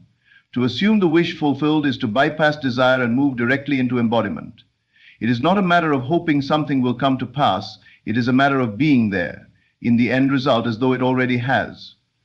Before sleep, when the rational mind relaxes its grip, you have the chance to impress this feeling deeply into the subconscious. And the subconscious does not distinguish between imagination and fact. It takes what you feel as true and shapes it into the experiences you will later call life. This is the sacred art of feeling. If you want love, you must not merely wish for it, you must become it. Not tomorrow, not someday, now. In the final moments before sleep, let the warmth of love flood your heart. Feel the safety of being cherished. Feel the joy of belonging. Imagine the laughter, the closeness, the intimacy, as though it were already part of your world. Not a fantasy, but a memory. Let it rise within you with such clarity that your body relaxes in its comfort. That is the signal. That is the moment when the subconscious accepts the impression, because it cannot argue with what feels real. If abundance is what you seek, do not bring your lack to bed with you. Let go of the conversations about what's missing. Let go of the worry about how it will come. Those thoughts belong to the waking world. They have no power here. In this sacred space, abundance must be felt, not chased. Imagine the sense of freedom that comes from having more than enough. Not in numbers, not in bank balances, but in feeling. How would you breathe differently if you had everything you needed? How would your shoulders rest if the weight was gone? How would you walk through the world knowing it always rises to meet you? That feeling, that quiet confidence, must be the last thing you wear before sleep. There is no trick to this, no complex method. The power lies in simplicity, in silence, in surrender. It lies in stepping into the feeling of the wish fulfilled as if it were already done, not with desperation, not with questions, but with peace, with gratitude, with certainty. The feeling is the prayer, the feeling is the request, the feeling is the declaration.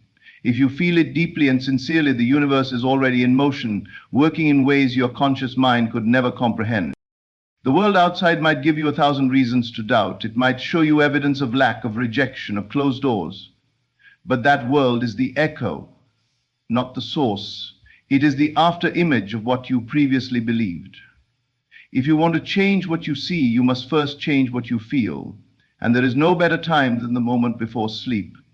Because in that moment, the guard is down. The conscious mind, with all its objections and patterns, is quiet. The soil of the subconscious is exposed, soft, and ready to receive the seed. And the seed is the feeling. So many lie in bed rehearsing failure, replaying conversations, imagining what might go wrong. They say they want change, but they feed the same emotion every night. Fear, doubt, regret, and the subconscious listens. And it creates, and they wake to more of the same. But you have the power to choose differently, to pause, to close your eyes and step beyond what is, to visit with feeling the world you want, to live there for just a few moments, to taste the fruit of it, to smile from within as if it were real, because in that moment it is. The body does not know the difference between what is real and what is vividly imagined. The breath deepens the same. The heart softens the same. The tears of joy come just as easily. You are not pretending. You are not escaping. You are creating. You are stepping into the state that matches your desire and letting it become your final imprint on the day. You are asking, not by speaking. You are signaling to the universe, this is my truth. And the universe, in its faithfulness, begins to respond. There is no need to repeat the same words night after night. What matters is not repetition, it is depth, it is sincerity. It is the vividness of your experience, the emotional weight you bring into the vision, the clarity with which you live in it. Do not worry about technique, do not worry about getting it perfect. Feel your way into it. Let the scene unfold. Let the feeling carry you. And if you fall asleep in the state of the wish fulfilled, know that something has been set in motion, quietly, invisibly, but powerfully. The state you sleep in is the foundation upon which the next day is built. If you sleep in peace, peace will follow you. If you sleep in fulfillment, fulfillment begins to manifest. The universe is not distant. It is not waiting for you to prove your worth. It is listening now. It is always listening. And it responds to the one who dares to feel truth before it becomes fact, who dares to see light before it reaches the eye, who dares to sleep, not with dreams of despair, but with visions of joy already received. To ask the universe is not to beg, plead, or cry out in desperation. To ask is to assume, and to assume is to know. This truth, though simple, is one that evades many, because they have been taught that humility means shrinking, that desire must be wrapped in guilt, and that they must convince something greater than themselves to bless them. But the universe does not deal in negotiation. It deals in frequency, in vibration, in belief. It responds to the certainty of your assumption, not the noise of your words. So when you lie down at night, in that silent, drowsy passage between waking and sleeping, do not bring fear to the altar, bring confidence, not arrogance, but a quiet, resolute authority that says, "This is who I am now." There is a radical power in assumption, because it does not ask if, it declares when. The one who assumes is not grasping in the dark for hope, they are stepping into the light of what already is. The truth is, you are always assuming something. Every day, every night, your inner world is filled with quiet expectations. Some expect delays, some expect rejection, some expect hardship. Not because they want it, but because they have practiced those assumptions so often that they've become normal. And what is assumed to be true becomes the lens through which reality must bend. Before you sleep, you must take hold of this power. You must not ask in the old way, thinking the universe is far away, watching from some great height, waiting to be convinced. No, you must understand that the universe is within you, and it listens not to your volume, but to your state. The state you occupy as you drift into sleep is the prayer. And assumption is the language that moves the invisible to act. Not the kind of assumption that says, "I hope it happens," the kind that says, "It already has." When you want love, you do not plead for it like a beggar. You embody it like a lover. You lie down and feel the warmth of a hand that touches yours. The comfort of being chosen, cherished, adored. You allow that experience to rise inside you, not as a fantasy, but as a possession, as your own. And you assume it is true. That is how you ask.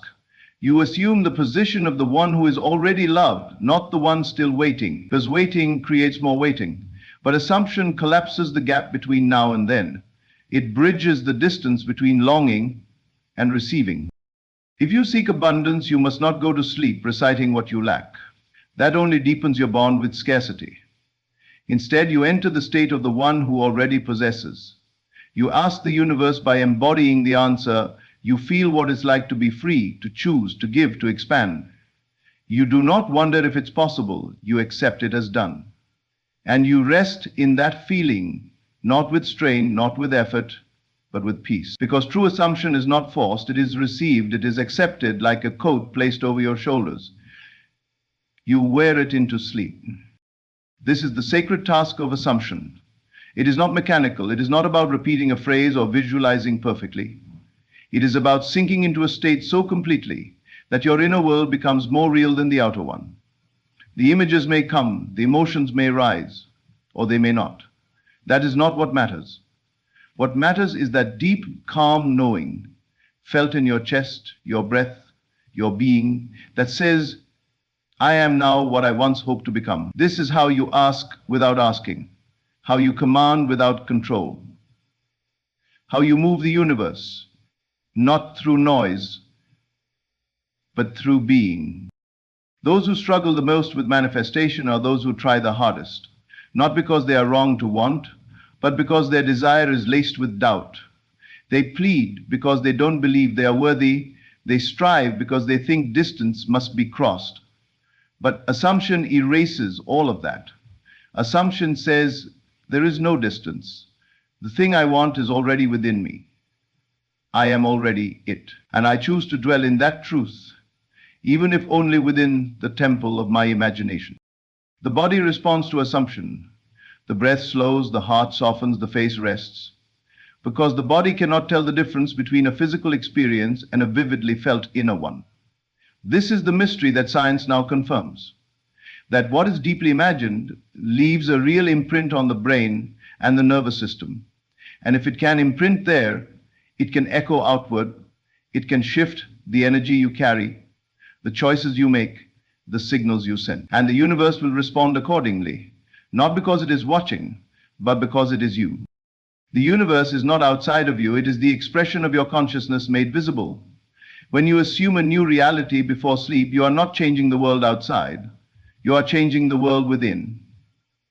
and trusting that the outer must eventually reflect it. You are giving your subconscious a new image, a new feeling, a new command, and it obeys. Not instantly, not always on your timeline, but faithfully, because it does not know the difference between real and imagined. It only knows what you feel to be true. So lie down, and instead of recounting what went wrong, assume what is right. Instead of feeding the old story, step into the new one. Let go of the identity that has been shaped by lack, by disappointment, by unworthiness.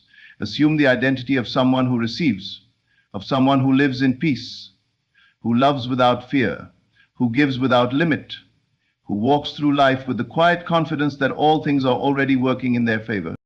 This is not wishful thinking. This is not denial. This is the original language of creation.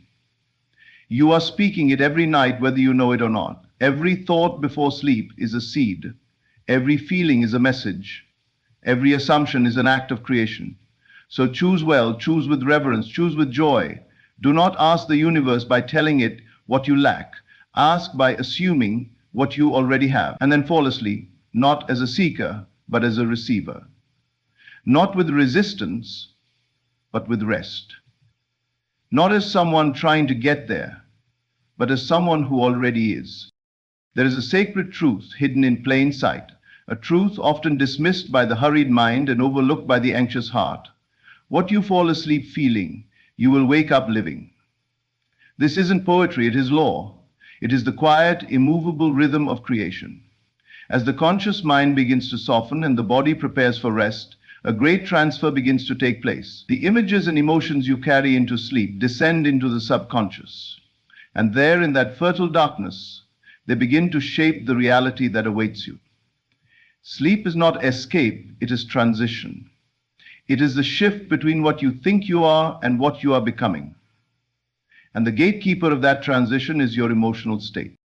Most people fall asleep with minds cluttered by the noise of the day. They replay conversations, rehearse failures, anticipate problems. They bring stress, worry, and regret into the bedroom. And these energies do not dissolve in sleep. They are not erased by time. They are absorbed, internalized, repeated. The subconscious, faithful and indifferent, does not reject these emotions. It accepts them. It assumes this must be what they want more of. And so, more of it is formed. It does not judge, only reflects.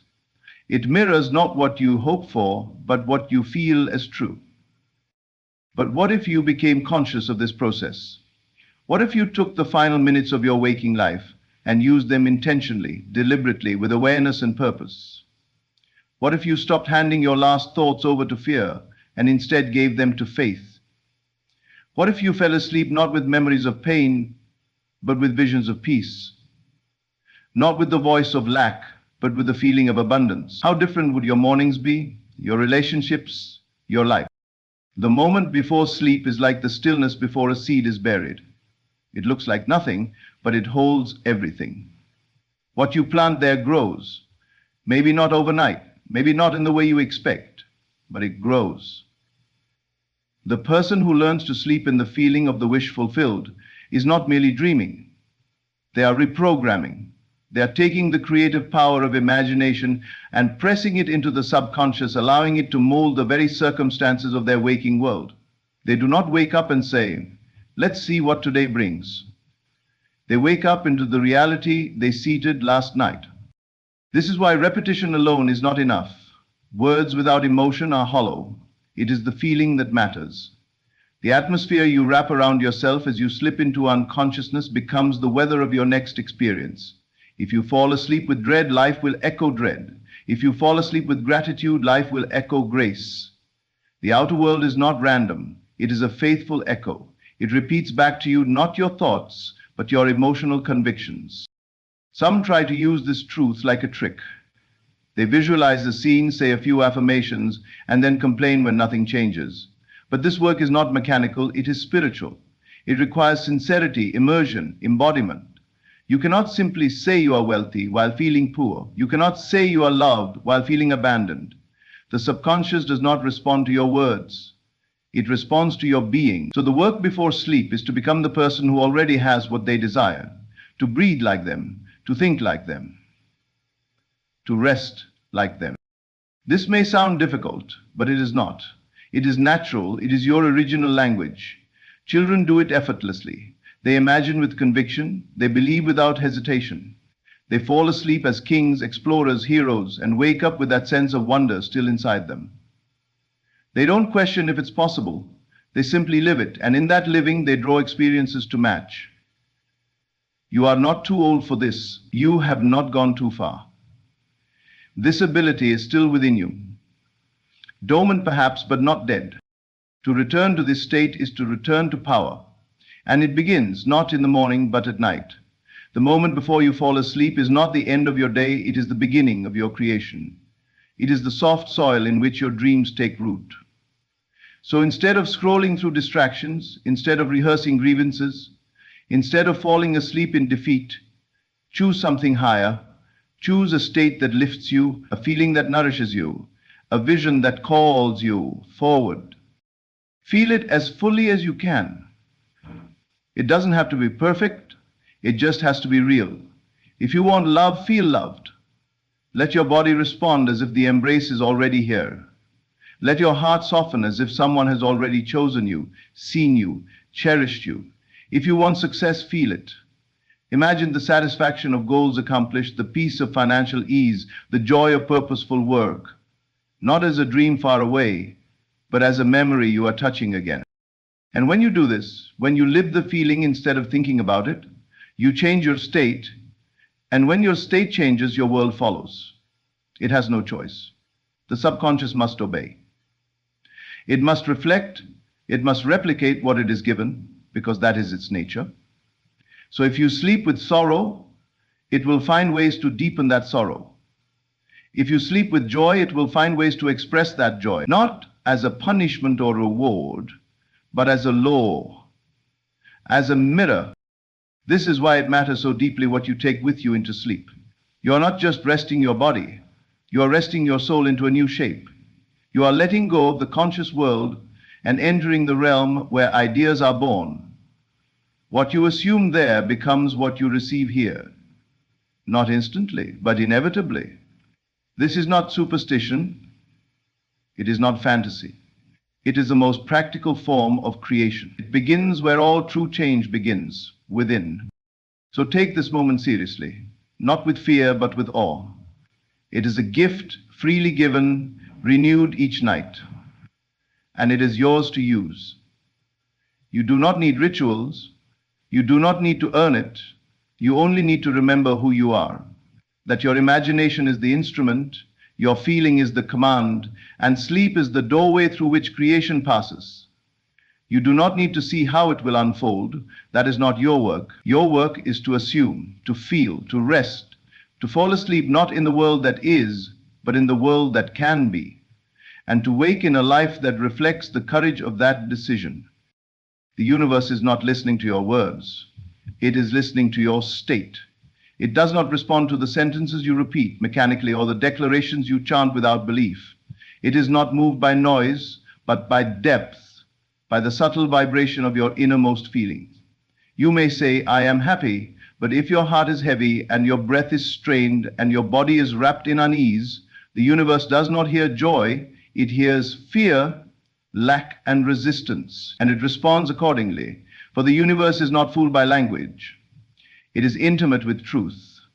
And your truth is not what you say out loud. Your truth is what you feel when no one is watching. This is the secret most overlooked. They believe manifestation is about repetition, about effort, about controlling the outside world with affirmations and vision boards and rituals. But all of that is secondary. All of that is dressing. At the core of creation lies a single force, feeling. Not fleeting emotion, but the deep embodied state that you dwell in. The one you return to when the world grows quiet. The one that whispers beneath your thoughts. The one that clings to you when you close your eyes. That feeling is the signal. That feeling is the request. That feeling is the answer. To ask the universe for something is not to verbalize it. It is to live it within, to feel it as if it were already here. To walk through the inner chambers of your imagination not as a tourist, but as a resident. To sit at the table of your dream, and eat its fruit before it has grown in the world. To feel with calm confidence that it is done, not because you see it yet, but because you know. This knowing, this assumption clothed in emotion, is the true prayer, and it is always heard. Before sleep, this truth becomes even more critical. The veil between conscious and subconscious begins to thin. The walls that keep your inner world and outer world separate begin to dissolve. In that fragile moment, the feeling you hold becomes the seed planted deep in the soil of the unseen. And it is from that soil that your life will grow. The feeling becomes the instruction, not the wish, not the fear, not the words, but the feeling. That is what the universe reads. That is what it answers. So if you go to sleep feeling anxious, it doesn't matter if you repeat, "I am at peace," your body is saying otherwise. Your breath is revealing your true signal. And the universe responds not to what you think it should, but to what is being truly offered. There is no judgment in this, no punishment, only reflection. The universe is a perfect mirror. It gives you not what you say, but what you are. And what you are is the combination of what you consistently feel. This is why sleep is such a holy moment, because it reveals your true belief. You can say anything in the daylight. You can perform confidence, pretend strength, act as if all is well. But when the world dims and your bed holds your weight, your real state rises. If you want to change your reality, you must begin here, not with declarations, but with inner transformation. You must cultivate the feeling of the thing you want until it is no longer a distant hope, but a familiar state. You must become what you wish to receive. You don't need to figure out how. That is not your role. Your role is to feel it real, to dwell in the state as if it already exists, to feel the gratitude of answered prayer before the evidence shows, to live in the joy of the unseen becoming seen. That joy, that gratitude, that confidence, those are the signals the universe cannot ignore. They are the vibrations that shift timelines, rearrange circumstances, move people, and carve paths where none existed. If you want love, feel loved, not by someone else, but from within. If you want abundance, feel abundant, not by counting money, but by embodying freedom. If you want healing, feel whole, not by denying pain, but by accepting peace. This is not delusion. It is not pretending something is real when it's not.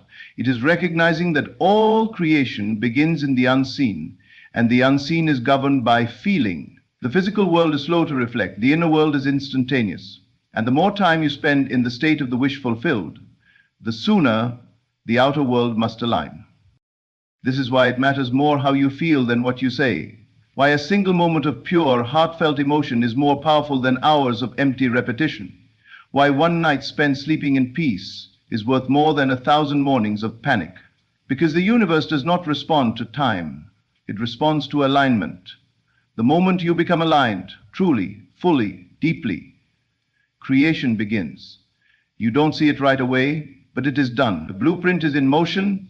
The wheels have turned. So tonight ask yourself, not what do I want, but what do I feel? And if your answer is fear, do not judge it.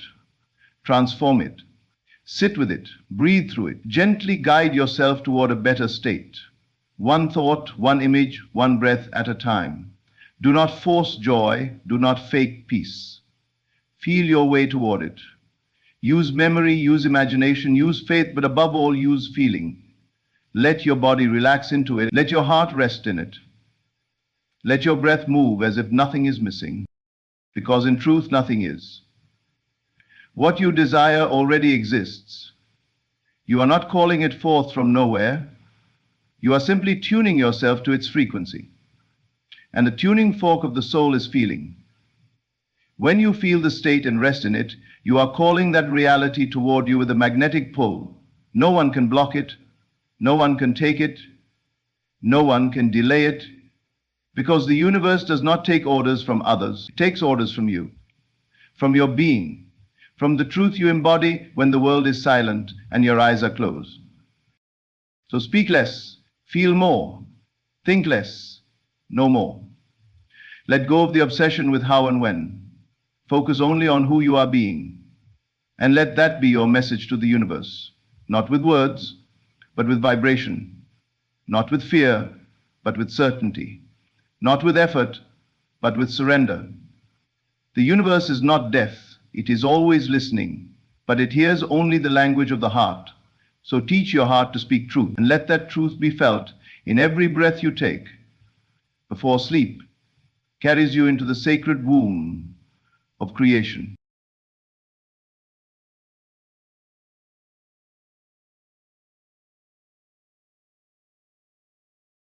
The emotional experience of already having what you desire. You plant a new seed. The key is to do this gently, not with force. Do not struggle to escape the old thoughts. Simply stop reacting to them. Let them pass like clouds drifting across the sky. You are not obligated to argue with your current reality. You are not required to defeat it. All you must do is withdraw your attention from it and redirect your focus to the life you choose. This act alone begins the transformation. You cannot serve two masters. You cannot fall asleep trying to imagine wealth while clinging to the fear of debt.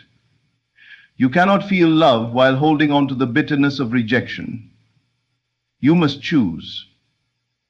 And that choice begins with detachment. Before sleep, become still. Quiet the body, quiet the mind, and ask yourself, not what is wrong, not what is missing, but what does it feel like to have what I want? Step into that feeling. Dwell there, not with desperation, but with peace. Feel it as though it is already yours.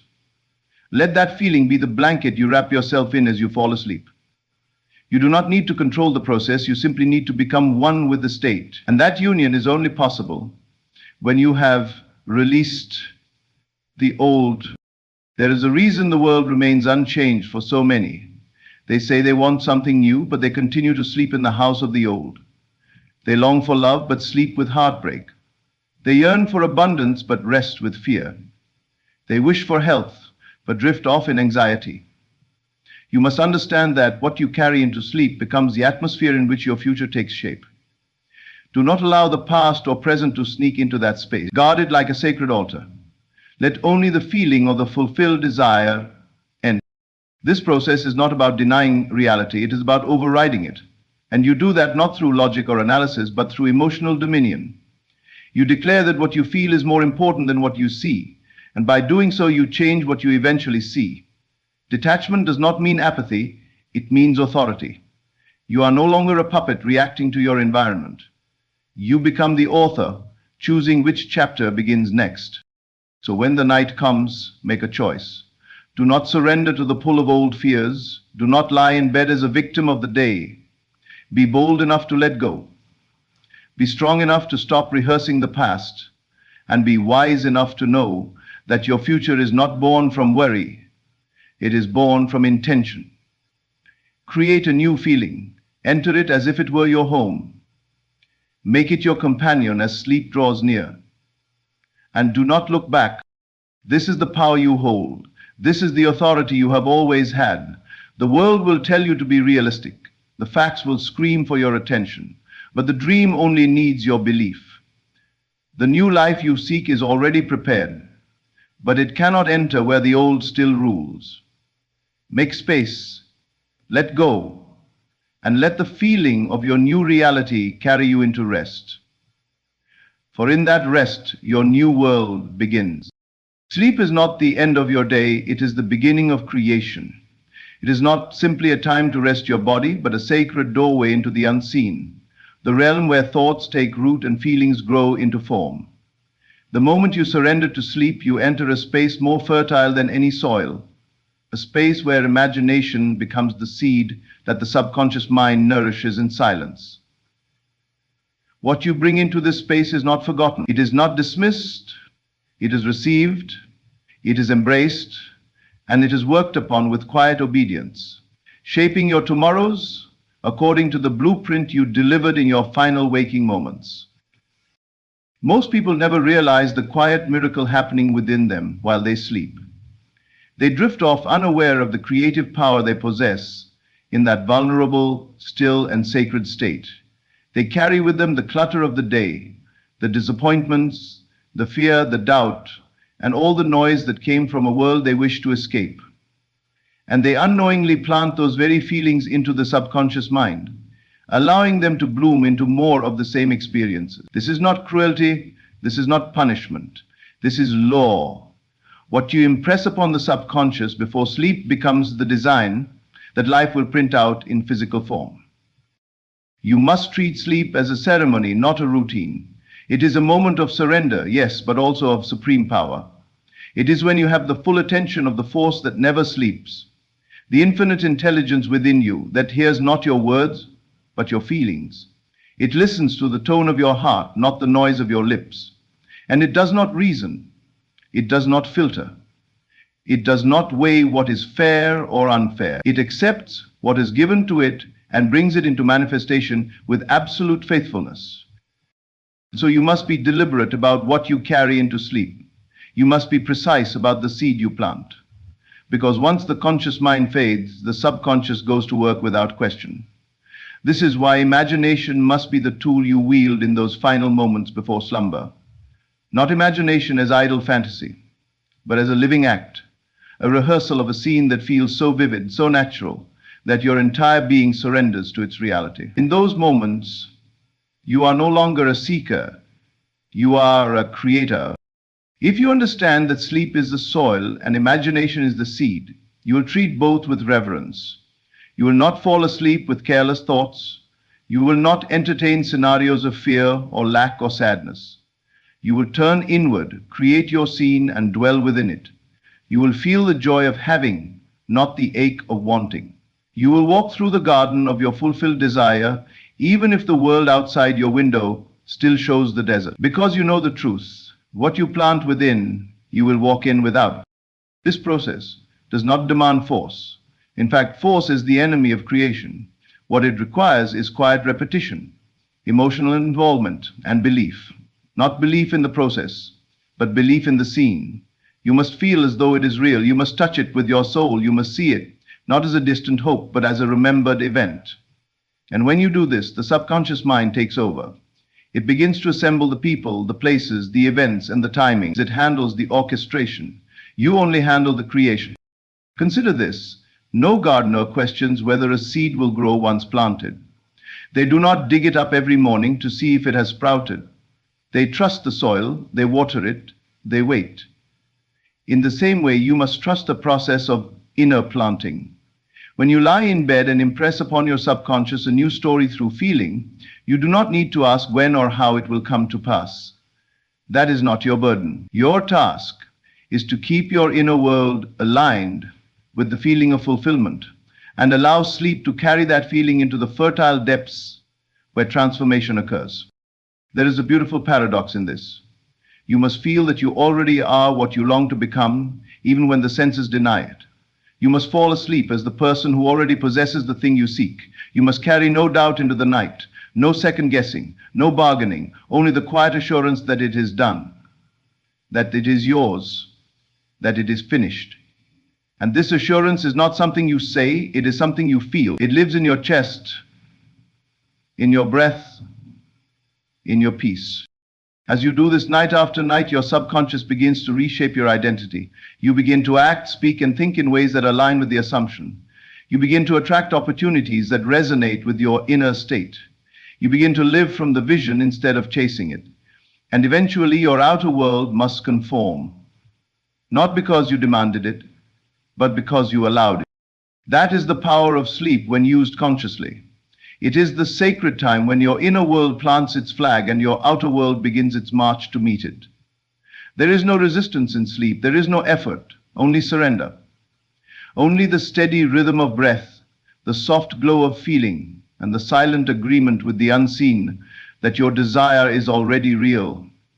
That is when the work begins, not in the world, but in the soil of your soul. And so, let each night be a new beginning. Let each sleep be a sacred ritual. As your body rests, let your spirit rise into the state of your fulfilled desire. Let your imagination become the architect, your feeling the builder, and your belief the breath that brings it all to life. For what you dare to feel in the stillness of sleep, you will surely live in the motion of life,